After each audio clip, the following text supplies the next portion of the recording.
স্বাধীনতা, সাম্য ও সম্প্রীতির জন্য কবিতা স্লোগানে ১ ও ২ ফেব্রুয়ারি ঢাকা বিশ্ববিদ্যালয়ের লাইব্রেরি চত্বর অনুষ্ঠিত হবে জাতীয় কবিতা উৎসব। এ উপলক্ষে জাতীয় প্রেস ক্লাবে সংবাদ সম্মেলন করেন লেখক ও গবেষক সলিমুল্লাহ খান, কবিতা পরিষদের আহ্বায়ক মোহন রায়হান ও সদস্য সচিব কবি রেজাউদ্দিন স্ট্যালিন।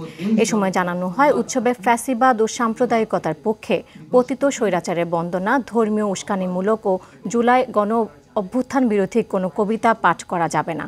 কবিতা উৎসবে দেশ বিদেশের কবিরা অংশ নেবে। টিএসসিতে শনি থেকে বৃহস্পতিবার বিকেল ৪টা থেকে রাত ৮টা পর্যন্ত রেজিস্ট্রেশন করা যাবে। বাংলাদেশে কবিদের ইউনিয়ন থাকা দরকার ছিল, লেখকদের ছিল, সেই উদ্যোগ নিয়ে বাংলাদেশ স্বাধীন হয়েছে আজকে ৫৪ বছর। এই যে কবিতা পরিষদ গঠিত হয়েছে আজ থেকে ৩৮ বছর আগে, এই জাতীয় কবিতা পরিষদ, তার মধ্যে উত্থান পতনের কাহিনীটা কেন আছে, এটা পুনরাবৃত্তির তো প্রয়োজন নেই। এখনও কি আমরা সেটা স্বপ্ন দেখতে পারি? অবশ্যই, অবশ্যই।